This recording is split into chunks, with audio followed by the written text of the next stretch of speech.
Welcome back to the podcast. Today I had the honor of interviewing Andy De Santis, also known as Andy the RD.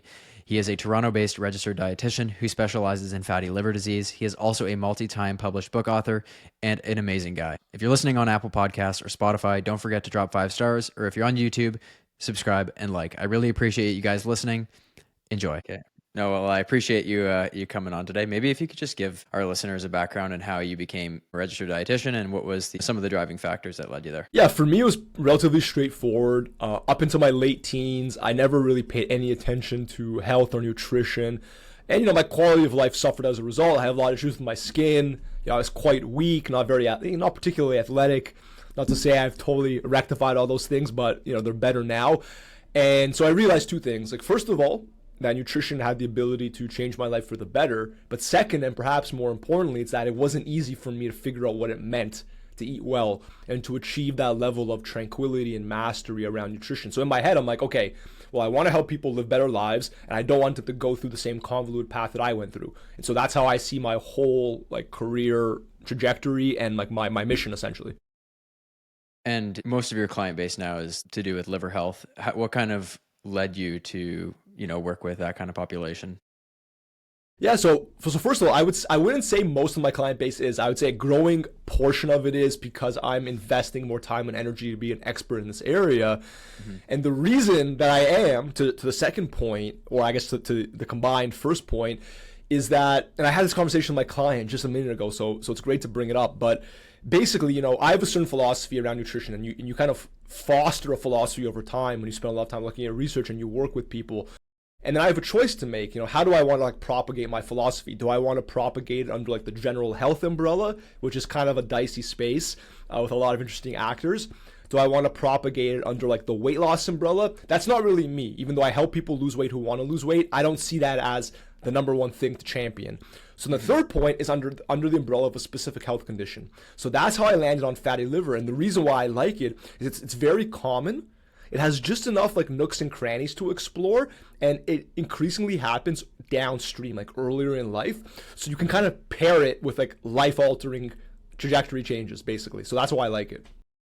No, that's good. Yeah. And in terms of the liver, I do have a few questions already, but I'll wait because they will answer themselves. Maybe if you could just describe the role of the liver to our listeners and why it's so important to our health, because people are definitely wondering that. For sure. Well, there's a few layers. I mean, the most famous thing is definitely the detoxification functionality. So the liver helps to clean your blood of bacteria, of viruses, to get rid of red blood cells that don't work or that are maybe too old, and to replace them. Obviously, to transform drugs into safer forms, or transform compounds into safer forms. So it's very famous for the detoxification function, but it also plays a really big role in energy metabolism, which is a fancy way to say, making sure carbohydrates get used and stored in the right way, making sure fat gets used and stored in the right way. It also plays a role in hormone regulation. It also stores vitamins and minerals to a certain extent. It also creates bile acids, which help digestion. So it's involved in a lot of stuff. It actually is involved in about 500 unique specific functionalities, but broadly, those are the big ones. Okay. So in the case of when things go wrong, say in fatty liver, what would be the primary causes and maybe some risk factors that can lead to the development of fatty liver, for example? Yeah, so in fatty liver, and they changed the name recently, even though I don't use the new name. The new name is metabolic associated steatotic liver disease. And you look at survey data, nobody, the average person doesn't know what the heck that is realistically. Yeah. So, yeah. But they changed it because I think the professionals felt that fatty liver was a stigmatizing term. Now, to start there, it's not a large amount of fat that has to be on your liver to be considered to have a fatty liver. Okay, the human liver weighs 3 to 3.5 pounds. Only 5% of that, which is 0.15, 0.2 pounds, has to be stored in there for you to be considered to have a fatty liver. And the reason that's important is people need to know that it's not a massive mound of fat that's there. It's a small amount, and the reason a small amount of fat ends up there is that on a cellular level, your body's not quite working right with insulin and working right with fat and carbohydrate, which again are the liver's responsibilities. How you get there, I mean, the easiest way to put it is, in most cases, you just haven't quite done things right from the diet and physical activity perspective. I mean, that's the easiest way to put it. There are other factors, there are genetic factors. antibiotic use is a risk factor for fatty liver in otherwise healthy people because the gut microbiome and the liver are connected. But generally, nutrition hasn't been quite right. Maybe you haven't moved his body as much as you should. And that's what causes it, if we have to boil it right down. No, that makes sense. And you touched on carbohydrates and how, they are not necessarily the cause of fatty liver. It's more to do so with becoming insulin resistant, and you cannot handle those carbohydrates. They cannot go where they're supposed to. So then the body has to mobilize fatty acids. And then is that where you start to see a buildup in the liver because free fatty acids get so high? Yeah. So basically, insulin resistance is almost a universal feature of fatty liver disease, which is the fancy way to say that everyone has a fatty liver. For the most part, almost everyone has insulin resistance. Now, most people think about insulin like it helps your body to get rid of sugar from the blood. But what less people know is that insulin also helps your body to get rid of fat from the blood, right? Because too much fat in the bloodstream, which occurs when you have insulin resistance, is essentially toxic to the body. So what happens is those fats get sent to the liver, and here's that fat metabolism role that I'm talking about. The liver transforms them into triglycerides, right? The more insulin resistant you are, the more fat gets sent to your liver, the more triglycerides your liver produces, which is why high triglycerides is basically the most important blood work for fatty liver disease. Now, the reason why ultimately that's a problem is because your liver is very efficient and works very well, but if it gets overloaded with these fats, it doesn't turn them all into triglycerides. And guess what happens with the rest? They get inappropriately stored in the liver where they shouldn't be. And that's, grant that's a gross oversimplification, but it's accurate scientifically. Yeah. And this overabundance of fat in the liver essentially causes inflammation. And do you know what the cascade is that how it progresses? Could you describe the progression of the disease? So fat accumulates, inflames the liver isn't able to function correctly, that kind of line of thinking? Yeah. Well, so first of all, it is ultimately only 1 in 4 people who have a fatty liver initial diagnosis who end up having the more severe form of the disease, which is called MASH, used to be called NASH, which is more inflammatory, where there's more like signs of actual physical damage and scarring on the liver. And you're right, it is due to fat buildup, which scientists could call lipotoxicity, which is like lipo means fat, toxicity, obviously what that means. That causes damage over time, right? So essentially, that, to put it simply, yes, your liver cells do not want to store fat. When they do, it interferes with their functionality, interferes how they interact with insulin, and it causes damage over time. And there are other factors which add on to that damage. For example, right, many people with a fatty liver have imbalances in their gut bacteria, okay, which means they have too many unhealthy bacteria, right, which is one of the reasons why antibiotics increase risk, because they kill the good bacteria and they allow the bad bacteria to outcompete them. Bad bacteria, quote unquote, create compounds that get sent to the liver, which cause more damage and inflammation, right? So that compounds the problems that already exist. And there's a lot going on because those compounds also, the inflammation those compounds from the bad bacteria also cause more insulin resistance and more fat storage because inflammation interferes with insulin signaling, right? So it's a bunch of like fun and games, but it doesn't have to amount to anything because fatty liver is only a problem if you do nothing about it, which I suppose is true for a lot of things. Yeah. And you kind of touched on it, and this was going to be one of my later questions, but the role, we always hear about, the gut-brain axis, but I think people maybe don't realize, or some people do, that there's, the gut-liver axis, the gut-kidney axis. Could you just highlight maybe why gut health is so important, like some of the compounds that are produced from the gut that can be protective for the liver, and maybe some foods, you don't have to list foods, but, focusing on fiber and whatnot, which can be important for liver health? For sure. So to the first point, I mean, like I said, data-wise, you look at like the microbiome profile of people with fatty liver disease, they almost always have an imbalance between good and bad gut bacteria, right? It's not a coincidence that probiotics are the most well-studied and the most well-supported supplement for liver health. Doesn't mean that someone with a fatty liver has to take a probiotic, but the less they're able to change with their diet and lifestyle, realistically, the more value they'll get because a probiotic just introduces the healthy bacteria that are lacking. And the reason that's helpful, among many reasons, is it changes the environment in the gut to make it easier for the bacteria that you already have that are good to outcompete, because good and bad bacteria are competing for resources essentially in your gut, right? Now, again, the biggest benefit of more good bacteria is that they outcompete the bad bacteria, because the bad bacteria create these compounds called LPSs, which I didn't say them by name, but I referenced them earlier. Now, the gut and the liver are connected. Once blood goes through your digestive system, it goes right to your liver next. So you can imagine then, if that blood is carrying a high amount of these compounds, that's where a lot of problems start. Now, again, probiotics help. Fiber, especially certain types of fiber like resistant starch, which is found in green bananas, in all types of beans, right? In reheated potatoes even, okay? In green peas. Like, these are some of the foods that are known to feed the healthy gut bacteria and to then allow them to outcompete the bad bacteria. So that's that's why I talk about green bananas so much. That's why I talk about beans so much. Why I talk so much about, polyphenols, right? Which is a family of compounds which have a positive influence on the gut environment. It's because they directly influence the gut, which then directly influences the liver. But if you want to poke me in a more specific direction, I'll give you more examples. No, that's good. That's good. We'll return to that, but I want you to, if you could touch on how alcohol affects the liver and maybe tie into how alcohol intake can accelerate fatty liver.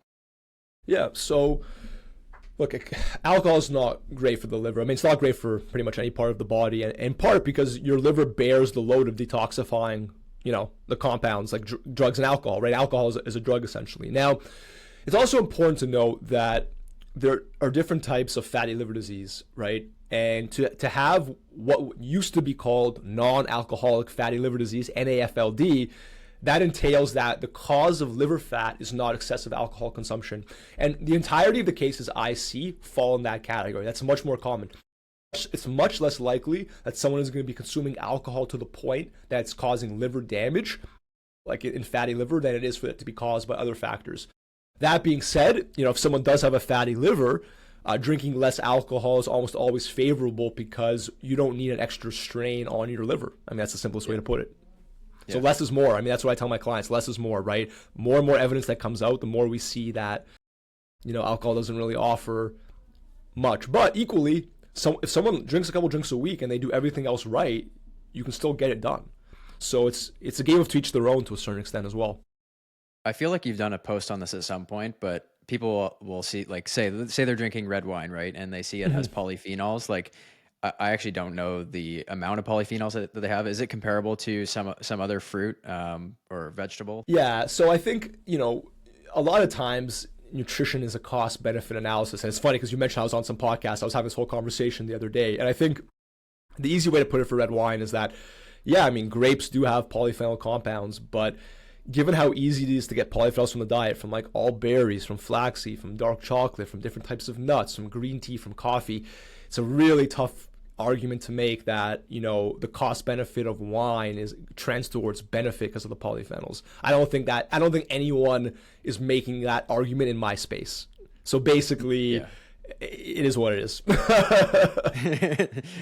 No, that makes sense. So basically, all of these polyphenols would, feed these good gut bacteria, so to speak, and then does that enable those bacteria to thrive more, or is it turning those into short chain fatty acids, which are some of those beneficial compounds? There's layers here for sure. Okay, there's several layers here. So let's see where to begin. So I just before we started recording, I told you I just found a new study. Okay, and this study, they gave dark chocolate to people with advanced fatty liver disease. Okay, and they measured the amount of LPS in their bloodstream. So that same compound I was telling you about. So how it works is for LPS to get to the bloodstream, it has to go through the liver first because it's in your digestive system. The blood goes to the liver.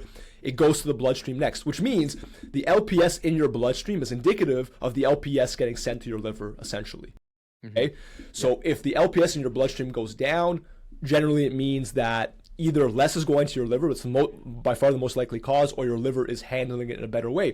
They gave people 3 squares of 85% dark chocolate a day for 2 weeks, and they saw LPS in the blood went down.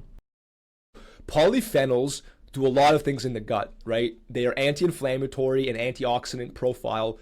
Essentially, it creates a more favorable environment. So it's not just about feeding the bacteria or being transformed by the bacteria into something else. It's also that they change the environment in the gut to make it harder for these LPS compounds to escape, to reduce LPS production, to suppress the harmful bacteria, all of the above. And then when you talk about short chain fatty acids, which are basically the opposite of LPS, okay? Bad bacteria make LPS, and for sake of simplicity, good bacteria make short chain fatty acids. Short chain fatty acids, anti-inflammatory. They improve the way our body responds to insulin. Okay, all that fun stuff. Now we can increase the levels of short chain fatty acids through like a resistant starch, like from beans, from green bananas, for example. Omega-3s actually might do that as well. It's so funny, like, because I'm blanking, even though I talk about this all this stuff all the time. The chickpeas of the world, the fermented foods, right, that introduce healthy bacteria, because even when you only introduce healthy bacteria temporarily with a probiotic or like a fermented food or a yogurt, those healthy bacteria, they don't stay forever, but while they're there, they do create short chain fatty acids from fiber, essentially, right? Mm-hmm. Like you mentioned. So yeah.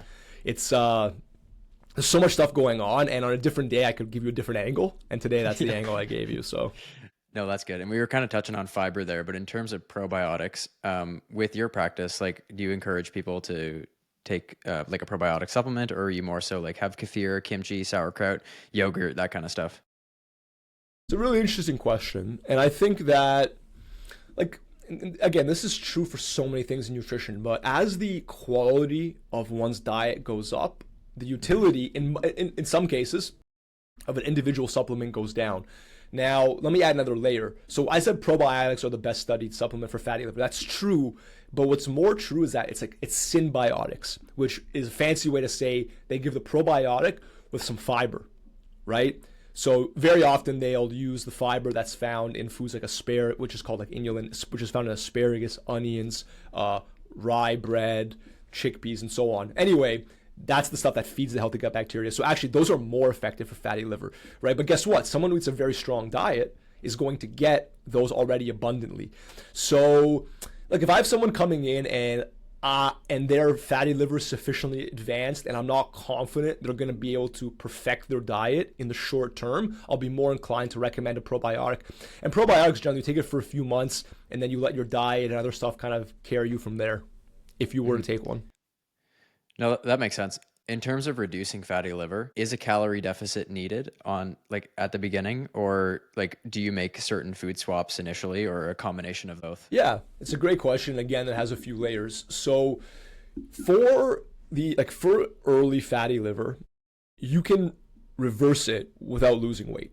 Okay. Now, that being said, it doesn't mean that many people step through my door as part of their goals. Like, yeah, they probably want to trend. They very often want to trend downwards in body weight, and I'm happy to help them do that. And very often, what happens is you give people a vision for how to eat in a more satiating way, to eat in a way that like facilitates their gut bacteria, that makes improves their mental health, and kind of like generally, and for many people, the dominoes fall from there, right? In terms of weight loss. But it's also true there are some people, because weight loss can be a fine margins game. There are some people who maybe are, like, let's say middle-aged, they don't have the highest potential to expend a lot of energy through exercise, and that last 200 calorie deficit that they might need to drop in body weight, the cost, it's not worth it for them. Like, it's just too little food, they can't be happy doing it, they're too hungry. So that individual, they might not lose weight, but if they make other changes, they're going to be okay, right? But for more advanced fatty liver disease, I have to say, like, generally to reduce scarring in the liver, fibrosis, usually the best evidence tells us that you do need to lose weight. If somebody just wants to make an easy change in their life and not have to overthink about food choices, is there one type of diet that you would lean towards and would suggest for them so that they just don't have to think about it? They can follow this diet and just stick with it. Yeah. A high polyphenol Mediterranean diet by far. If you're talking like real science, real evidence, and like we can move away from like the geographical connotations of the word Mediterranean. Like, that's just a label for foods that people aren't eating enough of, right? People like to get caught up in that. Like, it's not that deep. People eat beans all over the world. Beans are like a staple in the Mediterranean diet, right? So it has nothing to do with real geographical connotations. It's really just the Mediterranean diet. It's basically saying like, hey, listen, you don't eat much fish, you don't eat much beans, you don't eat much nuts, and yeah, you probably don't eat much whole grains, fruits, or vegetables either. So it's just saying the average person is lacking in key food groups that have key nutrients that aren't found elsewhere. And the high polyphenol part, all that means is that within all of like the key food groups, which is to say whole grains, beans, nuts, or healthy fats more broadly, fruits, vegetables, certain members in those families are higher in polyphenols, and that there's enough evidence out there to suggest it's worthwhile to allow the polyphenol content of your food to dictate some of your decision making. Not all of it, but certainly some of it. That's how I would translate that. And I think the Mediterranean diet's also amazing because there's so much, as you're saying, there's so much diversity, right? 100%. Yeah. And that's like one diet that I'll often give to my clients. I mean, I don't give it to them, but I just say like, look, go look into a high protein Mediterranean diet. You're going to feel great, perform great in the gym. And speaking of the gym, I do want to ask you this. In terms of like bulking and cutting cycles, with people bulking up and, you know, gaining a lot of mass and a lot of fat in the process, is there more liver fat accumulated in those bulking phases? That is a really interesting question. So let me put it to you this way. A lot of it depends on the quality of the diet, and I think it also will depend on whether or not they're doing aerobic activity. Okay, so aerobic activity, cardiovascular activity, has been demonstrated, and look, we all know the value of resistance training. Okay, I don't need to tell you about it, right, and your audience. But aerobic activity is technically more effective for mitigating liver fat gain. Okay, so that's one factor. But to answer your question, I'm gonna pull from a pretty famous, what they call an overfeeding study. Okay. So they gave people 1,000 extra calories a day from different sources, and then they measured the effect on liver fat content. Okay, when they gave people 1,000 extra calories from saturated fat, from cheese and butter, their liver fat content went up like 50%. Okay, over, I can't remember the time period, but let's call it a couple months. When they gave people an extra 1,000 calories a day from monounsaturated fat, from nuts and olive oil, essentially, and olives, their liver fat content only went up by like 10-15%. Okay, so how you do things dictates a lot where your liver fat ends up. Now keep in mind, like if you're talking about an individual who exercises very often, eats a strong diet, and they bulk, I don't really see this individual as a candidate to gain liver fat. And the reason is because, as I said earlier, it's not a huge amount of fat. It's a very small amount that gets there because of things not working well on, let's say, a cellular level, right? So someone who's really into fitness and like has done things right for a long time, I don't really see them as a candidate to be worried about stuff like this, you know? Okay. Yeah. No, that was good. You gave a great explanation, and yeah, we'll keep it there. But if people want to find you online, where can they find you, Andy? Yep, Andy the RD on Instagram, probably the best spot. Yeah, I'm on TikTok too. I just repost the same stuff. So. But yeah, great. You know what? You actually, I give you credit, Ben. You got actually a lot out of me very concisely. So good for you. You're good at this. That was good. That's 22-minute timeline. Right. Yeah. Awesome. Thank you so much.